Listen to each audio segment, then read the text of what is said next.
Hi guys, thank you for clicking on my video. What a dreary day outside. It is November 2nd in Canada. And what does this mean? This means we can get out our winter fragrances, my favorite kind of fragrances. Yeah, winter scents, my favorite. I really, really like them. So I'm really excited to finally bring more winter, warmer scents into my channel. So if you have not seen my channel before, I only talk about perfumes. I usually do one perfume per video. I'm thinking about doing perfumes for special occasions because there's only so many perfumes that I can review. And I also review samples. So if you have a problem with me reviewing samples, then maybe search on YouTube and try to find people who are reviewing full bottles. But let's be honest, not everyone can afford full bottles sometimes. Or sometimes people just would rather spend their money on something else. Anyway, so the fragrance I'm going to be talking about today is by the house of EB Florals, and it's 1947 Dahlia. Now, I don't know if this fragrance has anything really to do with the Dahlia or the Black Dahlia murder, but this is the same year that she did pass away. So I think that this fragrance is kind of depicting like a homage to old Hollywood, as well as just being a little bit daring.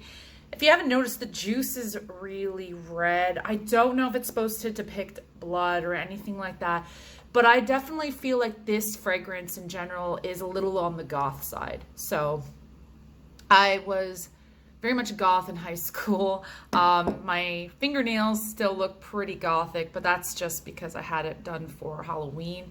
But I decided to keep it. It's really cold out anyway, and I like to wear darker colors when it gets cold. So this fragrance was launched in 2015, but it was also reformulated in 2019. Now the bottle that I have is from prior to 2019. And this bottle, they no longer make this size, unfortunately. So at the time, this 50 ml bottle was $125. I think you can still find it on eBay. I mean, links on eBay, I have posted links before on things that I've purchased, and they usually the links are unavailable because either somebody buys it or the seller just removes the item. But they reformulate the bottles, and the bottles now are bigger, and the smallest size that you can get is a 100 ml bottle. It's around $293. And you can get a large decanter of 250 milliliters for around $550. They do have an oud line as well, which is about $50 more. They have one called Oud Saffron Flower, which is a beautiful fragrance. So their ouds are quite nice, so I would definitely try those if you are around. Now, in terms of where retailers sell this brand, the only one I know of in Canada is Saks Fifth Avenue, and I believe that's probably the deal with the States as well, and any other places that may have the EB Florals boutiques. It's also known as Eric Boudreau, and I'm sorry if I say his last name wrong. A lot of people butcher up his last name.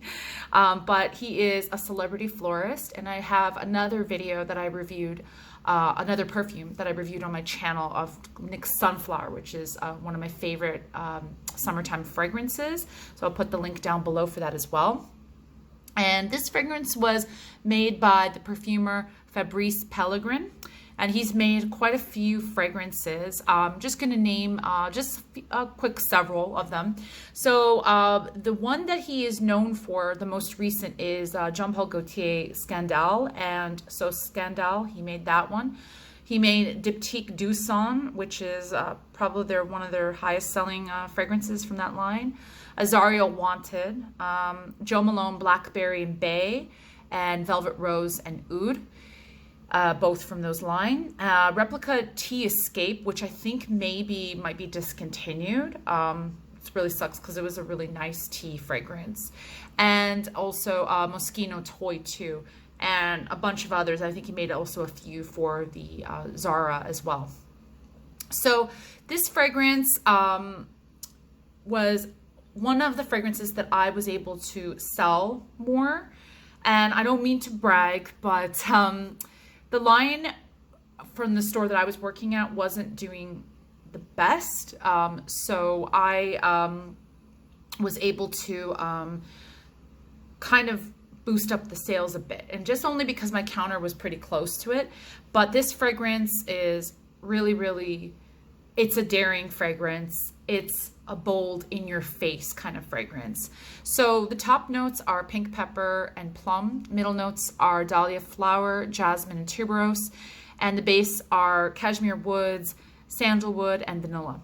So the bottles are really pretty. That's what people really were attracted to.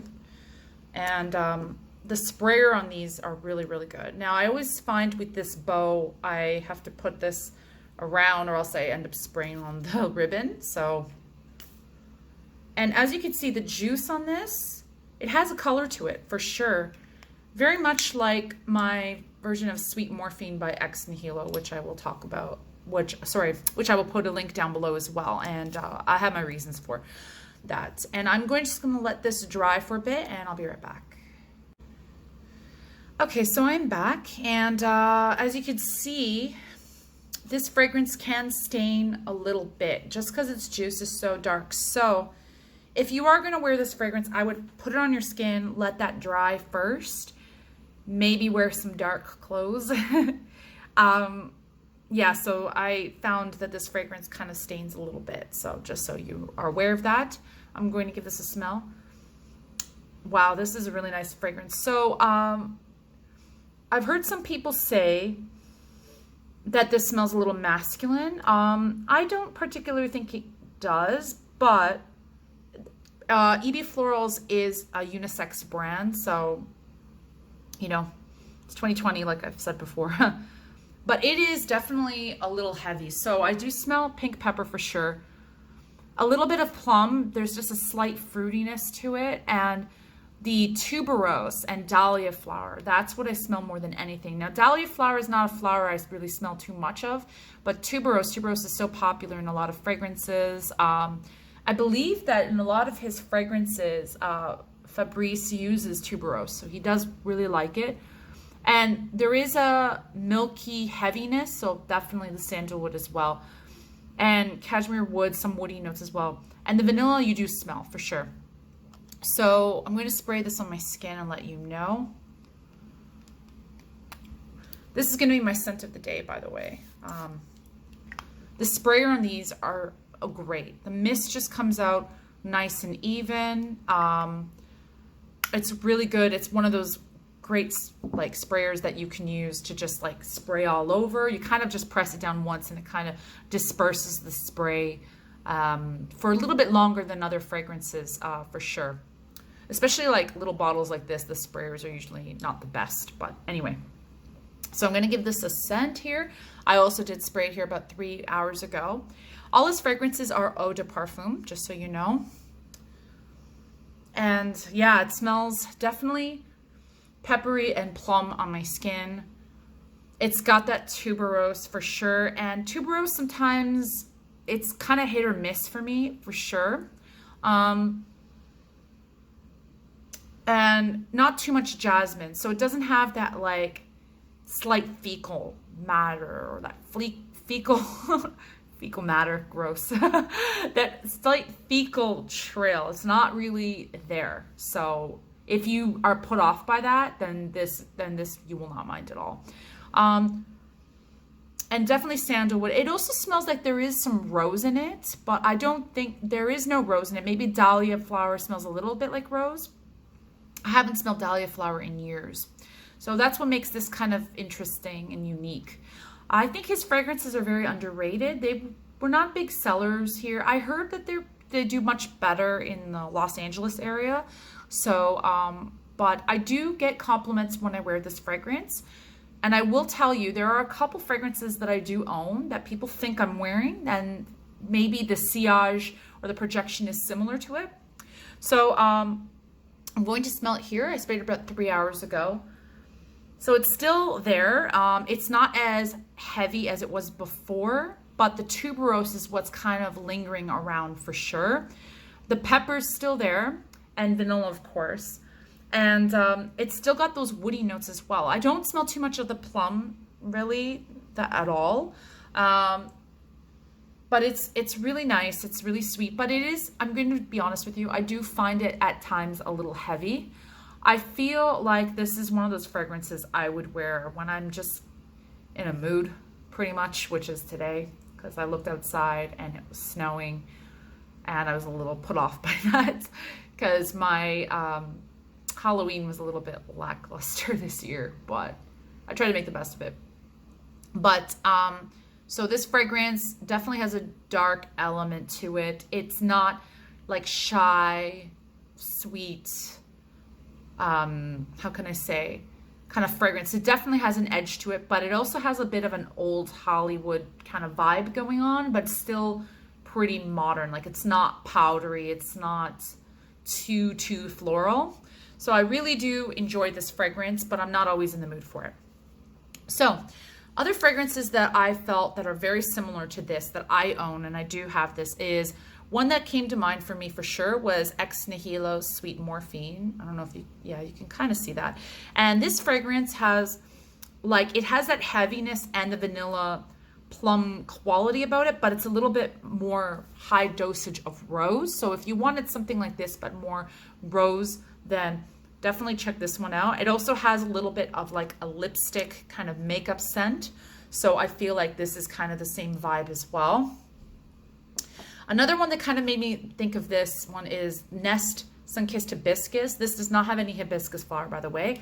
I also reviewed this on my channel. I don't necessarily love this fragrance. I tried to use up as much as I could over the summertime. But this one definitely smelled the tuberose more than anything else. But it's a little bit more like tropical, kind of, I would say this could kind of be like a summery version of this fragrance if Eric wanted to release a summer version of this fragrance. So I feel like this is kind of similar in that way. It's just a little bit more sunny, not as dark. And then finally, the number one fragrance people think I'm wearing when I wear this fragrance is Hypnotic Poison by Christian Dior. Oops, there we are. It is so similar to this fragrance. It's got the vanilla. It's definitely has like a pepper in it, but there's not really so much pepper in it. The jasmine maybe is blending together with the vanilla and creating this smell, but it also has some licorice in it. Has that kind of root beer kind of smell. And this one is a little bit more, it's a little sweeter, but it's got that like heaviness, that sexiness that this one has as well. So it's just more like, this one's just a little bit not as peppery, but it's very similar to this fragrance. So if you like this fragrance and you want something that's a little bit similar, I would say that this one is probably one option that you can get for sure. And I just feel like this one has that dark vibe to it. It's just almost as if it's like, they're like sisters to me. So anyway, thank you for watching my video, and do subscribe for more videos. I want to thank you, everyone who's subscribed to me so far. I'm sorry that this video is a little bit long, but yeah, even though I'm not at 100 subscribers yet, I'm really thrilled to see that one day the numbers just like drastically jumped, and I think that's really cool. But anyway, have a great day and stay safe. Bye-bye.